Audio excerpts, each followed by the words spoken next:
On the day my parents went to drop me at my grandparents', poor them had thought my parents had finally come to their senses. But they were shocked when both of them revealed why they were there. I didn't plan for a child. I would abort him, but the doctor said it was risky. I can't take care of him, so you can have him. Also, don't tell anyone he's our child. We don't want to have anything to do with him. Well, my grandparents were forced to start taking care of me. When those in their neighborhood asked about where I was from, my grandparents lied that they adopted me. A few people mocked them, calling them stupid for adopting a child in the condition they were in. But my grandparents didn't mind.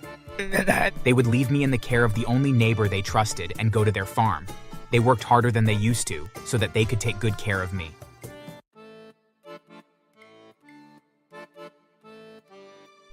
My name is Jasper, and I was abandoned by my own parents 2 years after my birth. Don't get it wrong. My parents weren't poor. Not at all. They were one of the most wealthy people in the city. However, they were very greedy and stingy. They fought with their family members and refused to help anyone. They wanted their money all to themselves alone because they believed they worked hard alone for it and shouldn't share it with anyone. My dad's elder sister had been the one who took care of him after the death of their parents, but my dad had stopped speaking to her after he became rich because he thought she wasn't at his level anymore. My mom's parents were ordinary farmers. They lived in an unpopular town and lived in a small house. People often mocked them because my mom was known to be wealthy, yet her parents remained poor. On the day my parents went to drop me at my grandparents', poor them had thought my parents had finally come to their senses. But they were shocked when both of them revealed why they were there. I didn't plan for a child. I would abort him, but the doctor said it was risky. I can't take care of him, so you can have him. Also, don't tell anyone he's our child. We don't want to have anything to do with him. Well, my grandparents were forced to start taking care of me. When those in their neighborhood asked about where I was from, my grandparents lied that they adopted me. A few people mocked them, calling them stupid for adopting a child in the condition they were in. But my grandparents didn't mind. They would leave me in the care of the only neighbor they trusted and go to their farm. They worked harder than they used to so that they could take good care of me. They didn't let me farm with them until I got into high school. Even with the little they had, my grandparents spoiled me with all the good things they could afford. I knew about my parents and how they abandoned me because my grandparents told me everything. I didn't hate them, but I didn't care about them either. After my high school was done, my grandparents confessed to me that they couldn't afford college. We're very sorry, Jasper. We know we failed you, but college is hard and we can't afford it. As you know, farming isn't yielding much anymore. We're very sorry. We hope you understand us and don't feel too bad because we're going to be sad if you do. I felt touched. Unknown to them, I'd applied for a scholarship before my graduation, and I was awaiting a response. I didn't tell them yet so as not to get their hopes high, but I managed to comfort and assure them that I wasn't blaming them for anything. Well, fortunately for me, 1 week after the conversation with my grandparents, I was awarded the scholarship. My joy knew no bounds. I ran all the way from my high school where I got the news to my grandparents' farm. As I reached the farm, I pulled both of them into a tight hug with tears in my eyes. As they watched in confusion, I began dancing. Once I was done celebrating, I hugged both of them again before I finally showed them the letter I received. My grandmother burst into tears as she pulled me into another hug. I'm so proud of you. You, Jasper, are a real man. I'm super proud of you, son. I was even more excited when I read through the letter and found out that they were going to be covering everything for me, including an apartment. There was also an option for a part-time job if I needed it. Of course, I took it. Life in college was a little tough because I had to do the part-time job, but I managed to finish after a few years. Well, life after college better. A company I applied to were so impressed with my result that they employed me to replace the manager who'd recently quit. The position was higher than what I was expecting, and I had to leave our small town, but I didn't mind. Instead, I re-strategized. 6 months after I began working at the company, I employed some men to help with working on my grandparents' farm. By then, I'd already moved my grandparents to the new house I just bought, since I didn't live in the town with them anymore. My salary was huge, so money wasn't a problem. While I extended selling the produce from my grandparents' farm to other towns, I bought another land and began farming more things. Due to the connection I'd gotten from working as a manager at the company, I was able to start selling my produce to some beverages and food-producing companies. I guess luck was on my side because those companies began to refer others to me. And soon, I had to buy another land for farming to meet up with their orders. My grandparents were living their best lives. To make their new house more homely, I turned it into a family house. My dad's elder sister and my mom's younger brother, who never failed to check up on me, moved in with my grandparents. Although my aunt and uncle didn't have any money to support with my growth, they never failed to encourage me and make sure I was doing well. My grandparents were more than happy to have them there. Even with the success of my new business, I wasn't satisfied. I wanted more. My main goal was to be greater than my parents. My grandfather knew that from when I was only 10, and he encouraged me to go for it. I knew about their company, and I was also aware that it would be hard to bring them down, but I was determined to do exactly that. So I started my own food and beverages company. The company I was working at before got a replacement for me immediately I left, and didn't hesitate to partner with me the moment I established mine. The news of their partnership with me circulated, and earned me even more partnerships. My company was growing quicker than I thought, and I couldn't be happier. I soon started another company that was based on everything involving fashion, from cosmetics to clothing, shoes, bags, etc. Why, you may ask? Well, my parents owned the biggest fashion house in the city. I wanted to be their competition. My aunt and uncle also decided to step in. They suggested more ideas to help me grow the company. I put in the work, with them assisting me, and it yielded a positive result. Barely 3 years after I graduated college, I'd climbed my way up to the top 5 richest men in the city. I still had to beat my parents. My aunt helped me a whole lot with getting big companies to partner with me. My uncle helped with the investors, convincing them to invest in my company while still ensuring that I would always be in profit whenever the investors decided to pull out. With my family behind me, another year later, I was now right behind my father as the top richest man in the city. Seeing that, my parents grew jealous. They were also scared of me overpowering them, so they came visiting.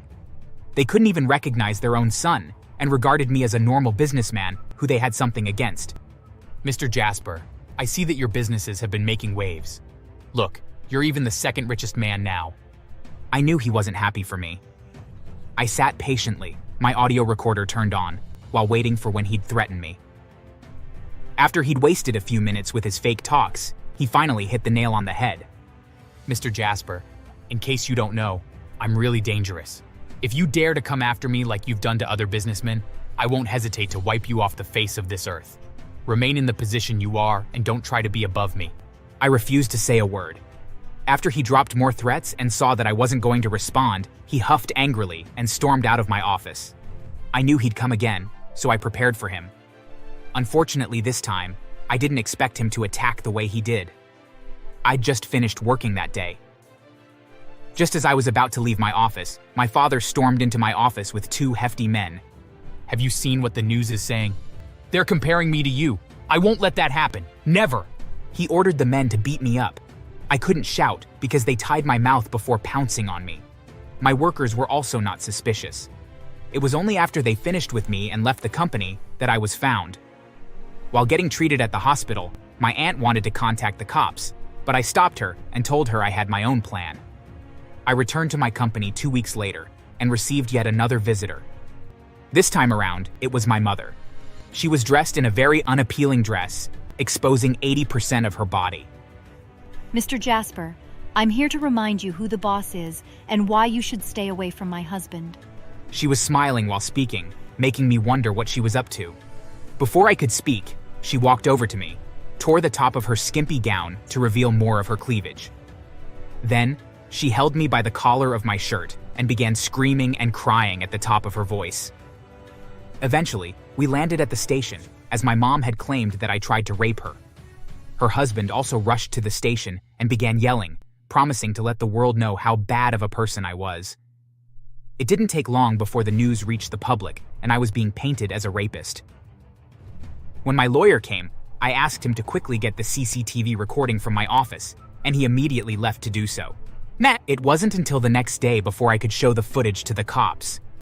There, it was seen what my mother had tried to do.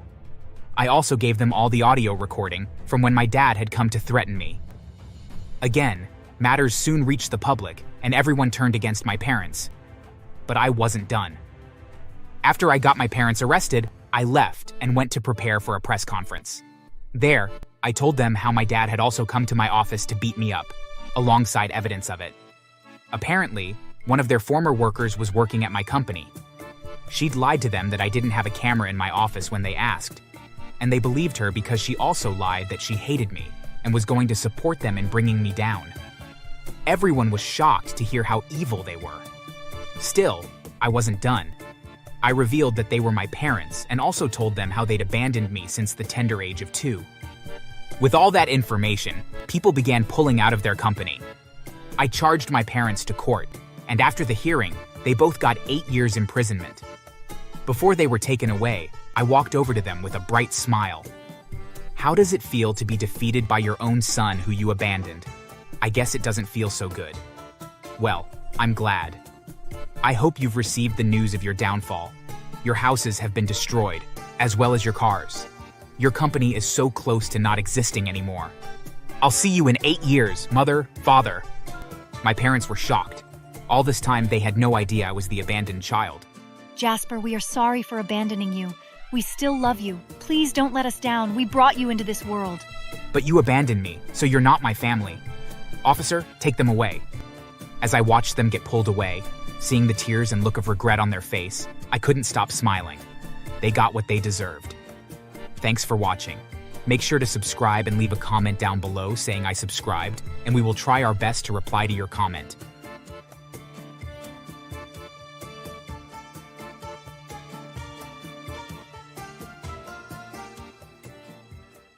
No, we were smarter than that. We'd make Marcus destroy himself. Step 1 was simple. Get Marcus angrier than usual. Poke at the bear, so to speak. We started making small, calculated mistakes. Greg would send in the wrong numbers on purpose. Sarah would brew the wrong coffee blend every day. I made sure the printer jammed every time Marcus needed it most. It was easy to push him further and further off the edge. He was already teetering there to begin with. Then came step 2. Record everything.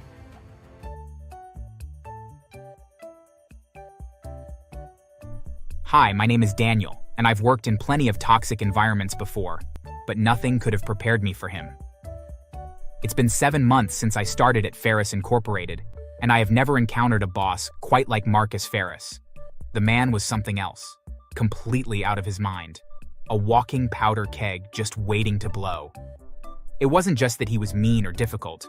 No, it was so much worse because he was unhinged, volatile, and on more than one occasion, outright violent. It all started subtly. He'd explode at people over minor issues, make them feel worthless for messing up a tiny detail. One time, he threw a chair across the office when a good friend of mine, Sarah, didn't have a report ready for him on time. Sarah, you idiot! You had one simple job, and you made a complete mess of it. What is wrong with you? I'm very sorry, sir. I promise to do better next time. It missed her by inches. We laughed it off at first. Just a quirky, eccentric boss, right? He had a lot on his plate, of course. That's what we told ourselves. One dreary Monday morning, the kind where you just hope to survive until lunch. Marcus stormed into the office, his face red, eyes wild, holding a coffee mug. Who the hell brewed this coffee? I was at my desk, pretending to look busy on my computer, trying to make myself invisible.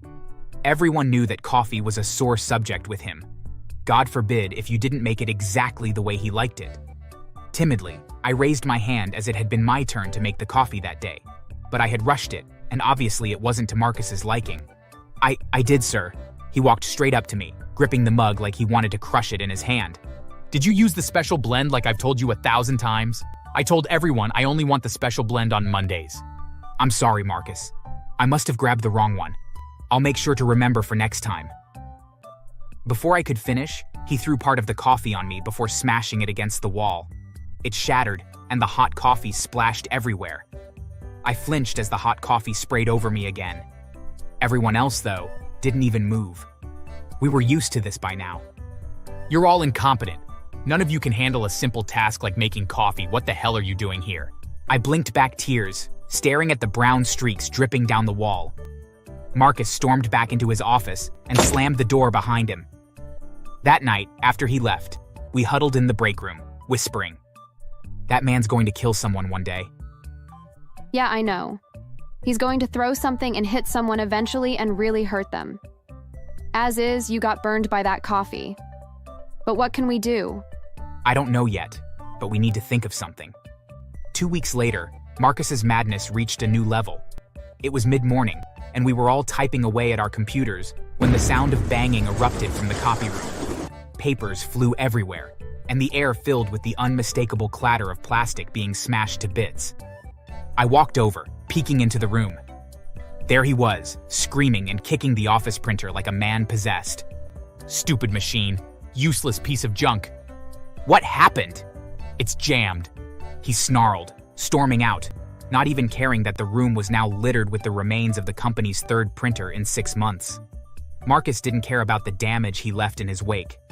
Not the physical damage, not the emotional scars he was leaving on all of us. But that day, as I picked up the broken pieces of the printer, something inside me shifted. I wasn't just scared anymore. I was angry. And I wasn't the only one.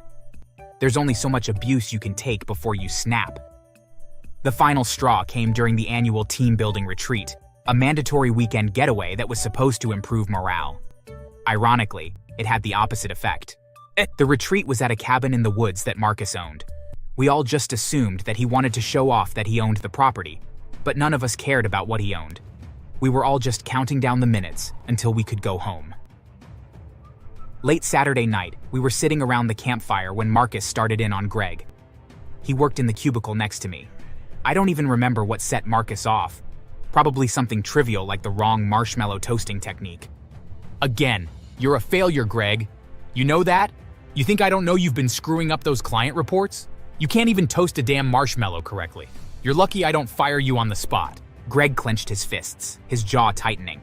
We could all tell that he was very near to his breaking point. I'm doing the best I can, Marcus. Your best is garbage. Maybe you're just not cut out for this kind of work. Marcus was towering over Greg, who was sitting down.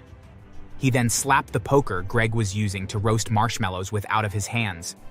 All of us could tell that Greg was doing his best to try to keep calm, but then Marcus pushed too far.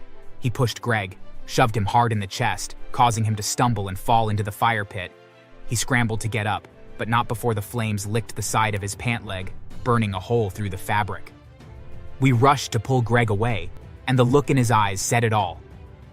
We couldn't take this anymore. Something snapped in all of us that night. After the retreat, the conversations in the break room changed. They weren't just about venting anymore. They were about survival and revenge. He could have seriously hurt Greg. He almost did. He's dangerous. Someone like him belongs in a mental hospital. We have to stop him. We all knew human resources wouldn't help. They hadn't done anything the last 5 times we'd filed complaints.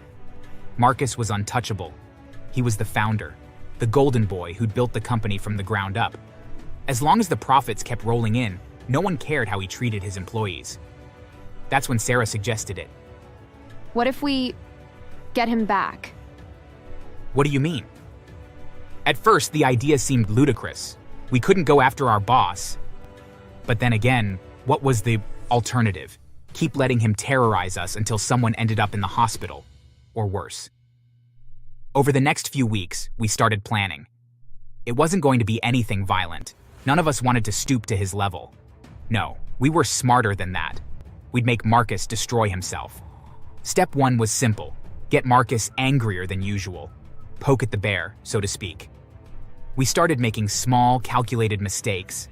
Greg would send in the wrong numbers on purpose. Sarah would brew the wrong coffee blend every day. I made sure the printer jammed every time Marcus needed it most.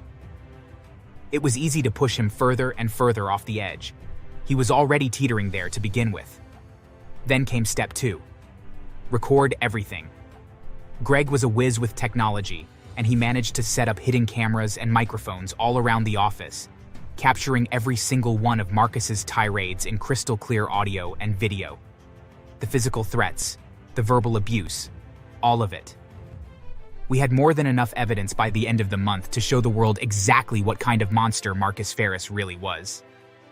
Step 3 was the most satisfying of all, the final blow. Sarah was the one who sent the email, an anonymous tip to a local investigative reporter, along with all the footage we'd gathered. We knew it would take a little time for them to investigate, but we didn't mind waiting. We could already taste the sweet, sweet revenge.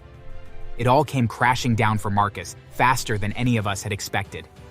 Within days, the reporter released our story on their website.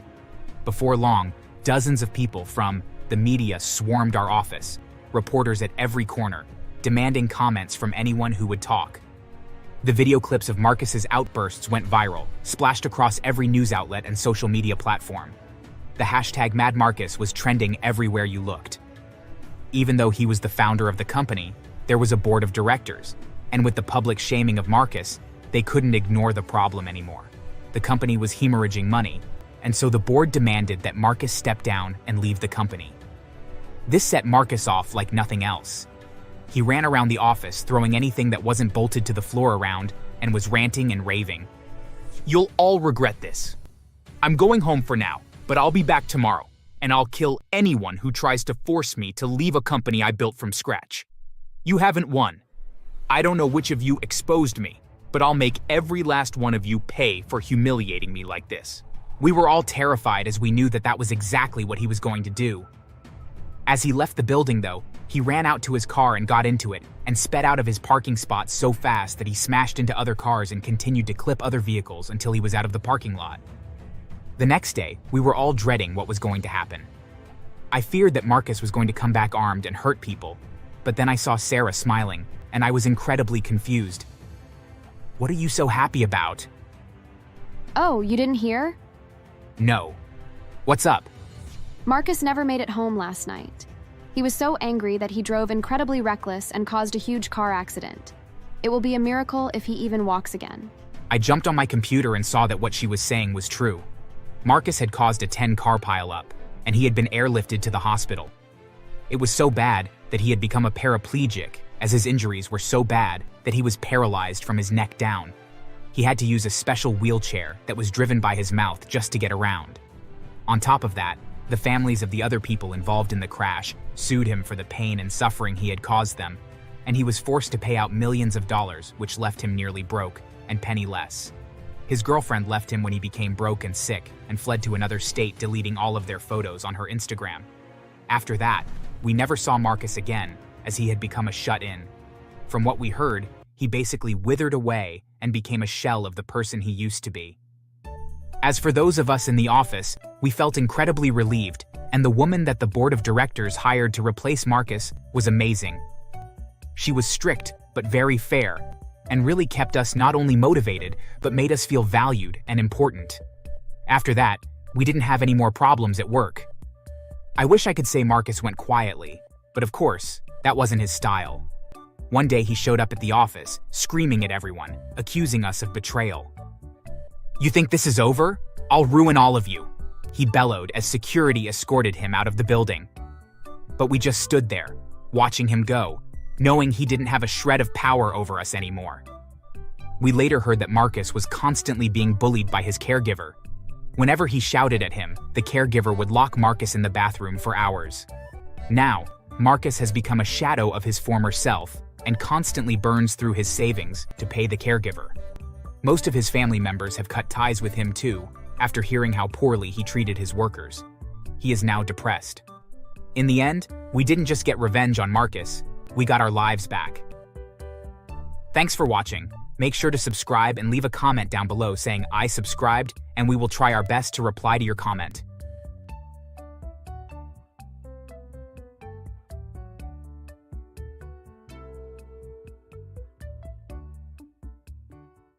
Sick? I don't care. You're coming with me this minute. Before I knew what was happening, the man lifted me effortlessly and threw me on his right shoulder. Immediately, he left my house, ignoring my cries of pain. We arrived at the company, and I was carried to the marketing department. He dumped me on my seat. Start working! I had no idea how to react. I found myself typing. However, with each second that passed, I was getting weaker. A few minutes later, I blacked out.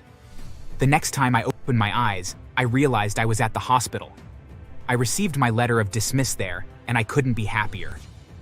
I chose being jobless over getting killed by having a job.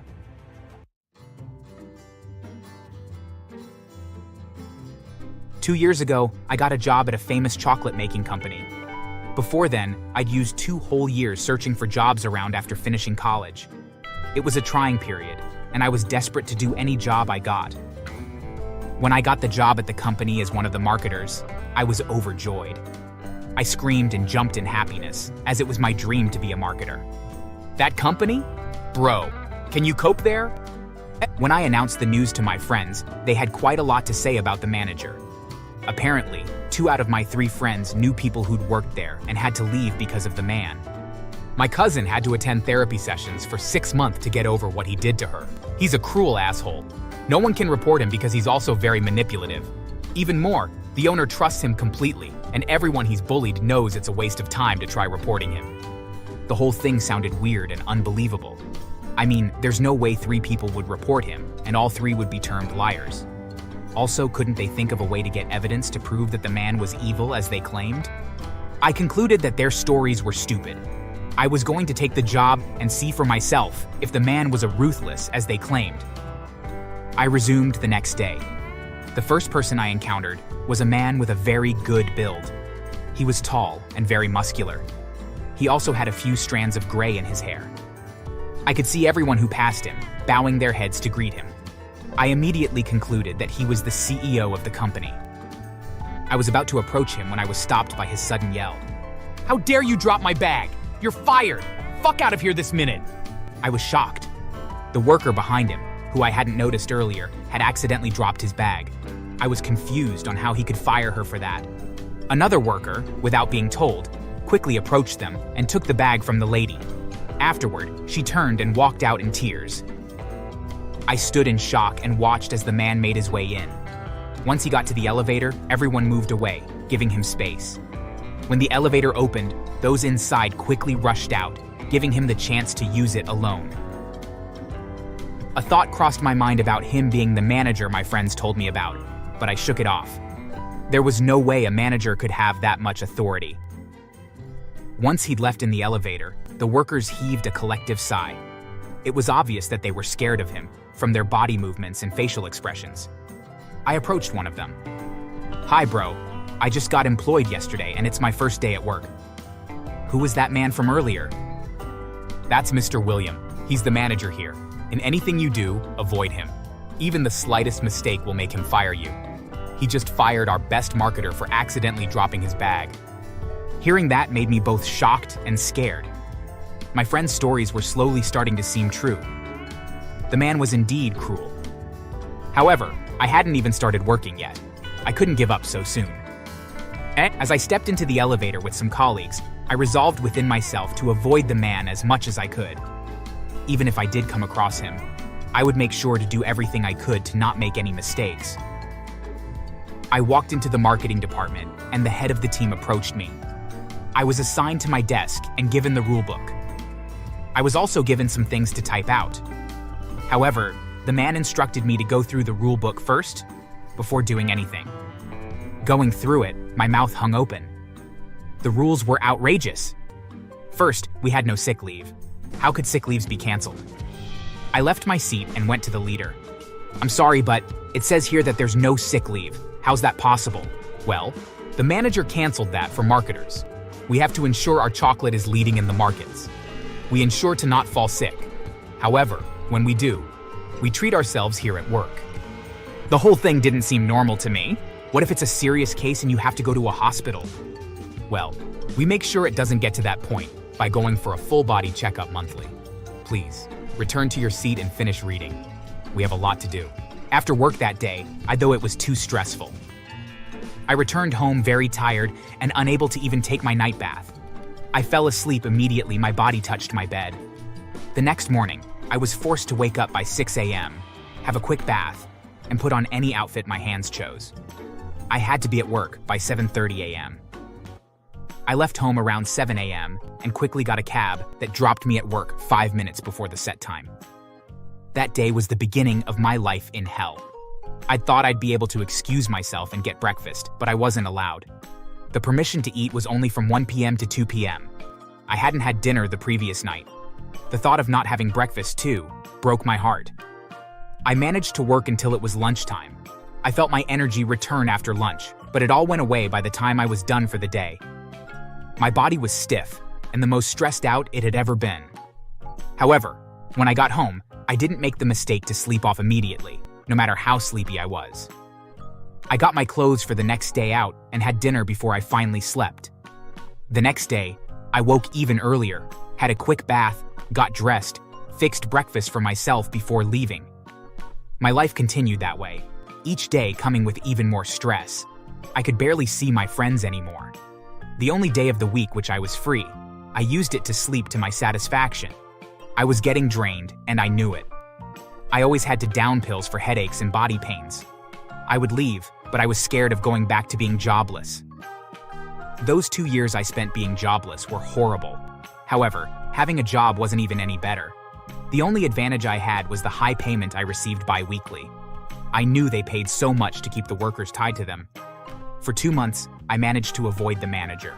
However, in my 3rd month of working, life happened, and I was forced to finally face him. We'd been working on a new way to push our product even higher, and we finally found a way. We needed to have a meeting with the manager for finalization. I dreaded the day until it finally came. And who are you, lanky boy? Are you new here? Before going to work at the company, I was quite fleshy. However, the stress and everything that came from the job had caused me to lose weight so much that I had become lanky with bulgy eyes. Yes, sir. I began working here 3 months ago. Oh, come up here and open the meeting then. I'd expected that. The leader had informed me prior that he'd want to test my capacity by doing that. However, I was advised again, making my opening perfect. I had to make a mistake to give him something to correct me about.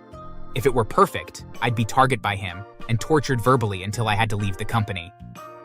He hated to see people better than him. I followed the advice and didn't go overboard. Of course, he had a correction. He yelled while correcting me, but I didn't mind. The meeting was filled with so much yelling and insults, but he finally accepted our idea. I later got to know that he was simply yelling to make us feel our idea was good, but not up to his taste, and he was only agreeing to it because he pitied us. It was crazy. Fast forward to my 6th month, I was getting even worse. I developed insomnia, bad posture, etc. I even began losing my hair rapidly as a result of how stressed I was. Regardless of what I saw the job doing to my health, I didn't quit. One day, my body gave up on trying to hold it in, and I fainted in my room. Fortunately, I woke up a few minutes later. I knew it would be a suicide attempt to go to work that day. I would call the company, but I realized I hadn't had the time to exchange contact with anyone in my department. I decided to receive treatment that day and resume work the next day. Weekly, I reached for my phone and called my personal doctor. He promised to be at my house in an hour. I managed to leave my bed and get a cup of tea while watching TV and waiting for my doctor's arrival.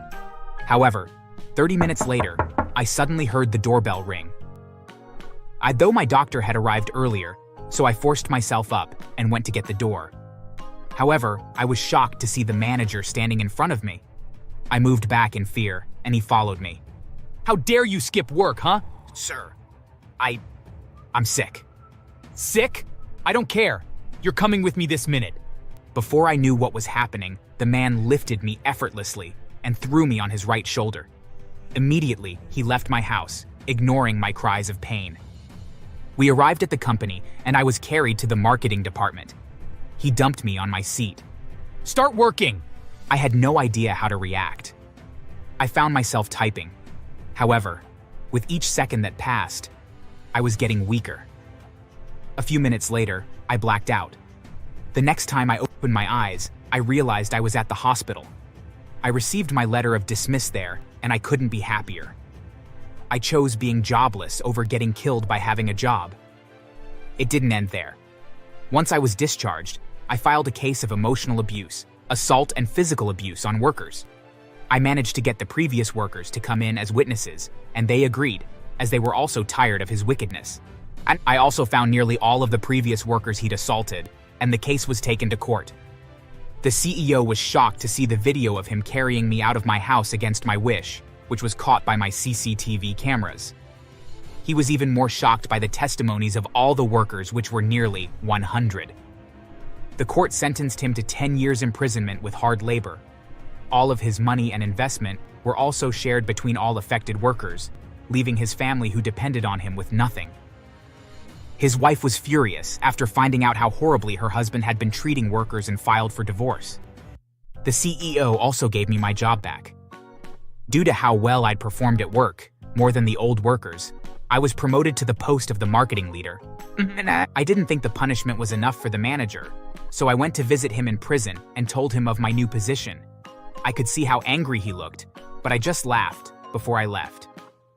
I paid some of the wardens to torture him for a week straight.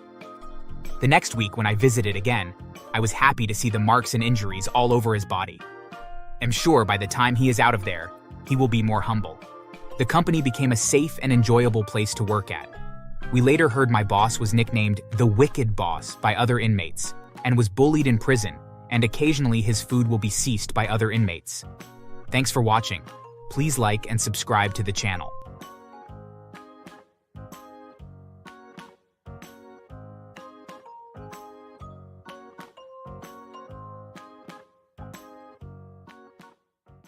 Jeff called me and told me that Julia had been arrested. She had tried to go to Jeff's parents' house to kidnap their son. She failed though, as she was so incredibly drunk when she showed up that she was barely able to walk when Jeff saw her. He called the police, and when they showed up, Julia jumped in her car and fled the scene and was chased by the police. Several minutes later, they caught up to her after she drove her car into a ditch and wrecked it. Hi there, my name is Horatio, and my parents were just about as mean as possible, but not nearly as mean as my sister Julia. She is my sister, and she loved to torment me growing up. For the longest time, I felt unloved and pretty much hated by my family. And to be fair, I had a lot of good reasons to think that way. Hey, Horatio, what's wrong with you? Why don't you have a girlfriend? Well, I just haven't met anyone that I really like yet. Are you sure it's not because you're a hideous loser? That, or maybe there isn't a woman alive that would look at you and be remotely interested. Yeah, it kind of is a bit pathetic. You really need to maybe stop dressing like a dork or maybe lose some weight and hit the gym or something. When I was your age, I had a date almost every night of the week, but you can't even get a single one. There were lots of moments like that, unfortunately. It wasn't them making fun of me for not having a girlfriend. Then it was for how I didn't have a lot of friends.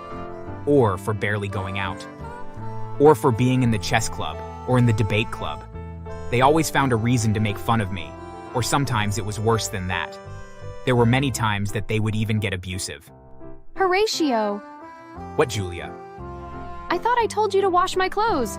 I have a date tonight and I was going to wear my short black dress and it's dirty. Well, I'm sorry, but I have to work on my science project. It's worth a large portion of my final grade. I don't remotely care about your damn grades. I told you to do something and you didn't. She then began to hit me until I begged her to stop. I then washed her clothes, fearing that she would beat me again if I didn't. Sadly, that wasn't the first or last time that she ever hit me. For that matter, my parents would do the same. It was where Julia had learned it from.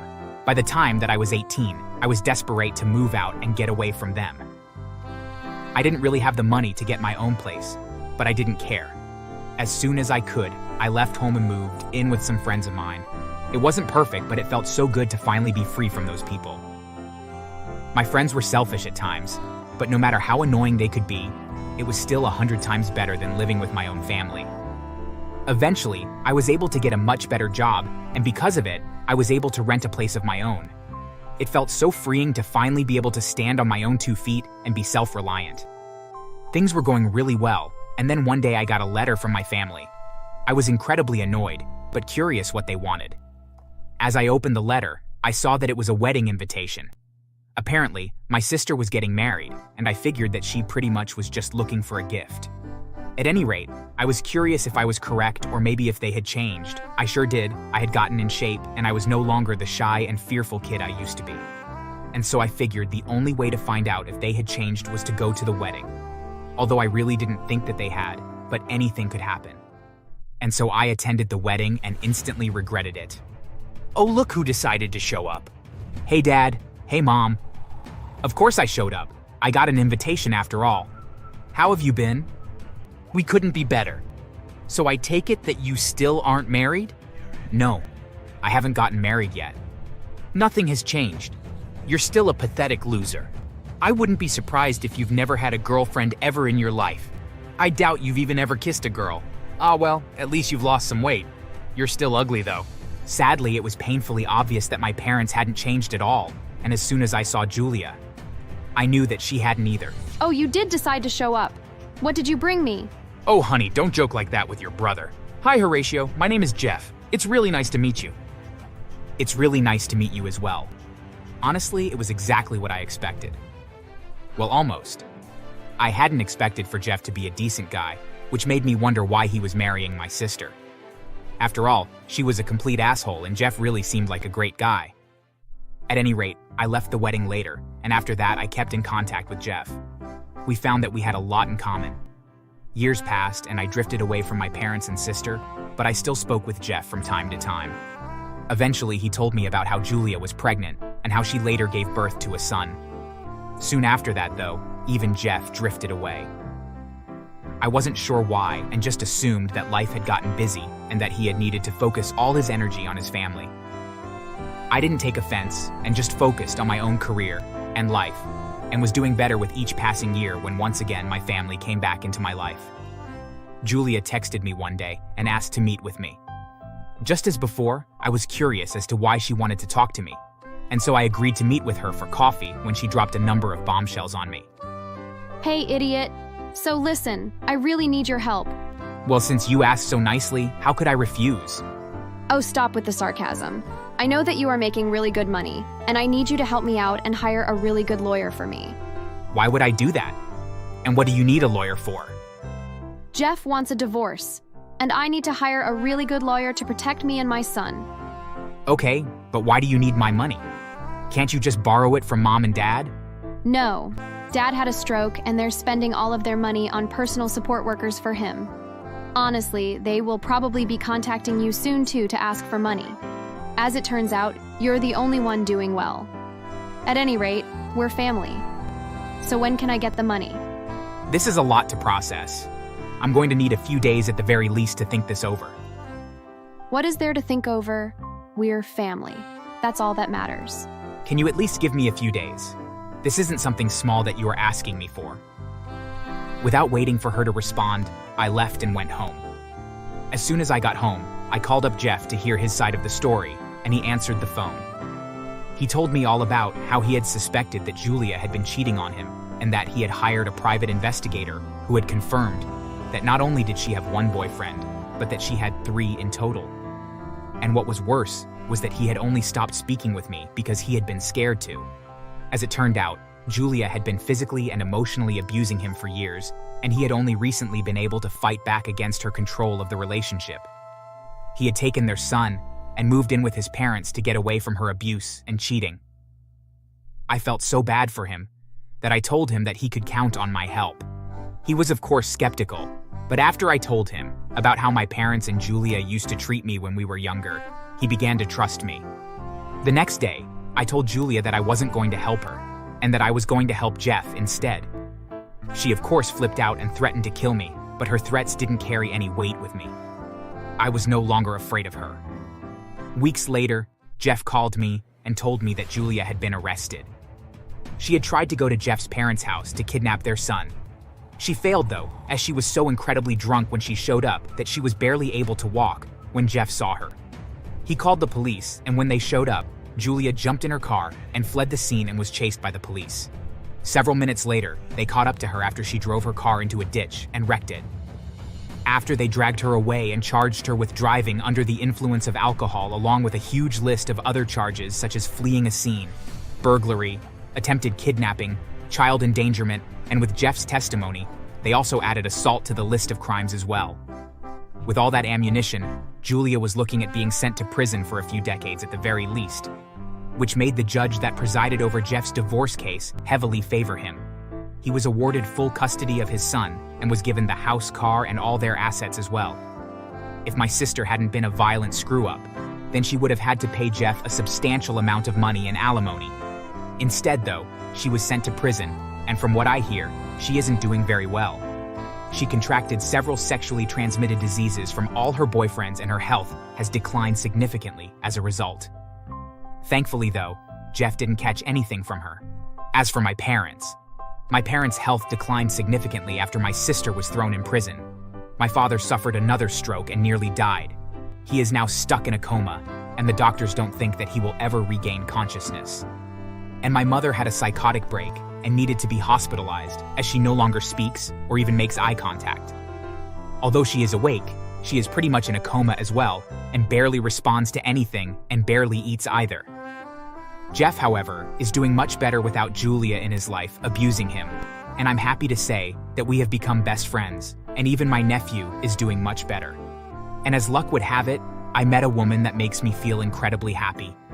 It's still very early in our relationship, but I see a bright future for us, and I can't wait to see where things go. Thanks for watching. Please subscribe for more stories. You idiot! You were supposed to wait until all three of them were in position, and then you were supposed to run all three of them over. Now Marty isn't even hurt, and my mother will survive. I'm sorry, man. I got confused and just went for it. At least when that old fart dies, you'll still get something from your inheritance. Yeah, but not as much if all three of them were dead. Now I'll have to share with the other two. We could always kill them, too. No, you moron, that would look too suspicious. I just need to think. Listen, why don't you meet me down here, and we'll do some brainstorming. I couldn't believe what I was hearing. Scott had plotted to kill my father and I, but also his mother just so he could get his inheritance early?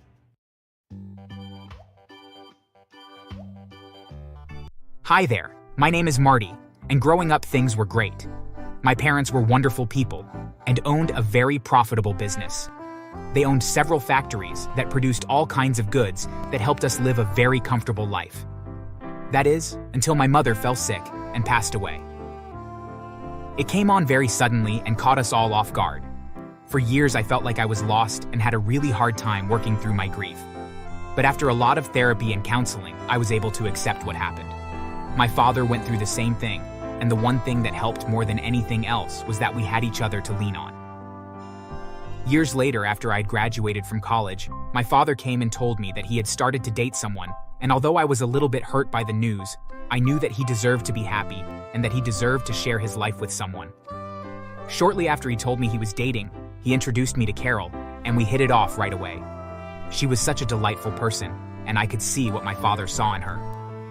The only real hang-up was that she also had a son my age named Scott, but we could not be more different. I was always a very studious person while Scott was more of a jock. The first time that we met did not go very well. Scott, this is Jacob's son, Marty. You two are close in age, actually. This nerd? Oh man. Well, I'm glad we aren't related because I would feel embarrassed to tell people that we were. Scott, can you at least try to behave for a few hours? Why should I? If Dad hadn't left us, then you wouldn't be dating this loser's father. At least he's loaded. I wish I could say that things got better with him, but sadly it did not. Scott did eventually stop being so obviously obnoxious, but he never did warm up to my father and I. Nevertheless, our parents kept dating, and they even eventually got married. I had moved out and was living in my own apartment while working for my father. He had wanted me to start off working on the factory floor, and I was actually very glad that he did, because I learned so much about the company that way. Plus, it made the employees respect me all the more since I was willing to get my hands dirty, and I never shied away from doing some of the more difficult tasks. When my father told me that he was marrying Carol, I was both elated and worried. Carol was such a perfect match for my father, and they made each other very happy. However, Scott was just a complete troublemaker. Shortly after he graduated from high school, Scott wanted to get a scholarship and play football for a college. But because his grades were so terrible, no school would take him, and so he just lived in our parents' basement while he tried to plan out what he was going to do. He had no real ambition though, and just spent most of his days drinking and playing video games, until my father told him that enough was enough, and that if he wasn't going to go to college, then he needed to find a real job. He even offered for him to join me working in one of his factories, but Scott shot him down and said that he would find something on his own. Instead, he enlisted with the army, and left to go do basic training. After he left, things really settled down at home. My father and Carol were doing great and were able to really focus on making the company grow. I, on the other hand, focused instead on learning all the ins and outs of the company. I knew that one day, that there was a chance that I would inherit the company, and I would need to know as much as possible if I was going to be able to make it as profitable as my father and Carol did. A month later, though, Scott returned home, and sadly it wasn't because he had completed boot camp. Quite the contrary, actually. He had been kicked out because he was constantly starting fights with the other new recruits and had been drinking and doing drugs nearly every day that he was there. They finally got sick of his conduct and told him that if he didn't leave that, he would be arrested. The whole family was disappointed in him, but my father wasn't ready to give up on him just yet. Instead, he once again offered him a job at the company, and since he had no better options, Scott finally accepted. The next day, I started training him, and just as before, he showed himself to be a complete jerk. Okay, Scott, so I've shown you how to do your job. Do you have any questions? Yeah, why are you such a pathetic loser? Seriously, Scott? You're the only loser here. I mean, getting kicked out of boot camp because you're selling and doing drugs? That is really pathetic. Listen, don't screw this up too. Dad and Carol were nice enough to give you another chance. The least you can do is try your best and not screw it up. Oh, shove it up your ass! I'm only here because your dad is weak. He wants my mom to be happy and will do pretty much anything I want to make sure that she is. Both of you are such weaklings. You can't talk to me like that. Listen, all I have to do is talk to my dad and your ass is out of here, so you better shape up or get lost. Just be grateful you have a job. After all, when the company is mine eventually, I won't be so lenient on you, so smarten up. I don't know what it was that I said, but after that, Scott appeared to have turned over a new leaf. For the first time in my life, I saw him as a kind and patient person. He no longer talked back and even started taking the job I gave him seriously. In the morning, he would show up to his shift early and would stay late to help other people out. Honestly, I thought that maybe he had had a stroke, as he was simply unlike him to be such a diligent worker. It went on like that for months, and he had really impressed both his mother and my father, and quite frankly, even me too. I thought that he had really turned his life around, and then he surprised us even more. Hey guys, so I know that I've been a complete jerk most of my life, and it will take a lot of time for me to make up for all that, but I wanted to start off on the right foot. I hired a photographer to take a family portrait of us. Oh, Scott, that is a wonderful idea. We could hang it up over the fireplace, and every time we look at it, we can be proud of how much you have grown. Yes, Scott, that is a wonderful idea, thank you. I'm glad you all like it. I thought we could go down by the beach and take the photo there with the ocean in the background. How does that sound? We were all so impressed that we agreed and drove down to the beach together to meet with the photographer. Once we arrived, we saw that the photographer wasn't there and I had to go to the bathroom. So I told my family that I would be right back and went to the restrooms. As I was leaving the restroom though, I heard the screeching of tires, followed by a loud crash, and ran back in time to see my father and Carol lying on the ground. Both were in terrible pain, and it was obvious that they had been hit by a car. Scott was nearby panicking and didn't know what to do. I quickly looked around and saw that the car that had hit them had clearly drove away without stopping to see if they were okay. I instantly went into crisis mode and called for a pair of ambulances and police. Once they arrived, my father and Carol were taken to the nearest hospital while the police questioned Scott and I. After some time, we were told that there weren't any additional questions and were allowed to go and see our parents. When we arrived at the hospital, we found out that Carol was badly injured but would make a full recovery. My father, however, had suffered too much internal bleeding and the outlook wasn't looking very good. As I waited by my father's bedside, I heard someone talking in the next room over rather loudly, and I tiptoed over to see what the commotion was. It turned out to be Scott, and he was on the phone with someone who I could barely hear. You idiot! You were supposed to wait until all three of them were in position, and then you were supposed to run all three of them over. Now Marty isn't even hurt, and my mother will survive.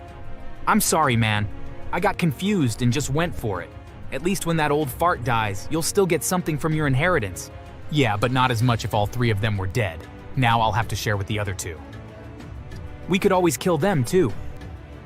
No, you moron, that would look too suspicious. I just need to think. Listen, why don't you meet me down here, and we'll do some brainstorming. I couldn't believe what I was hearing. Scott had plotted to kill my father and I, but also his mother just so he could get his inheritance early? I hated him so much that I quickly decided to do something incredibly uncharacteristic of me. I went and grabbed some latex gloves and some sedatives that I managed to sneak out of the hospital storage room when no one was looking. I then added the sedatives to some brownies that I bought in hospital cafeteria and left them on the dashboard of my father's car and then hid. Sure enough, Scott's friend showed up and the two of them met in my father's car to talk, and once they saw the brownies, they gobbled them up. Once the two of them passed out, I threw Scott's friend into the trunk of the car and then drove out back to the beach. I wrote a confession note for Scott and included that he felt no regret for hurting the family, but was only angry that his plan to kill us failed and that he would rather kill himself than go to prison. I then covered Scott with alcohol and threw all the empty bottles into the car and then placed him inside of it and jammed his foot onto the gas pedal in a way that would cause the car to drive out and into the ocean. As I watched the car hit the water, I did feel some guilt, but then I turned around and walked back to the hospital. Once I got there, I reported both Scott and the car missing, and then went inside. Sadly, shortly after I arrived back at the hospital, my father's injuries took a turn for the worse, and he passed away. While I was grieving, several police officers showed up and told me that they had found Scott barely conscious and clearly intoxicated in the ocean. His friend in the trunk had drowned, and between the note that they had found along with the drugs that he had on him, they immediately arrested him for the crimes of attacking my family and for the death of his friend. Carol recovered enough to witness the trial, but it hardly bothered her as she now hated Scott for what he had tried to do. To my surprise, Scott didn't even pretend to be innocent, and I could only assume that he just thought that maybe he had blacked out from the various drugs he was taking and had stolen my father's car and was indeed guilty for his friend's death. Between Scott's past and the fact that the judge believed the apparent suicide note was real, and the fact that my fingerprints were nowhere on the car or the note on account of me using latex gloves, the judge threw the book at him and sentenced him to life in prison without the possibility of parole. Carol was devastated, though. Not only had she lost my father, but her own son was to blame for his death. I did my best to console her, but it took years before she was finally able to move past the pain and just get back to living.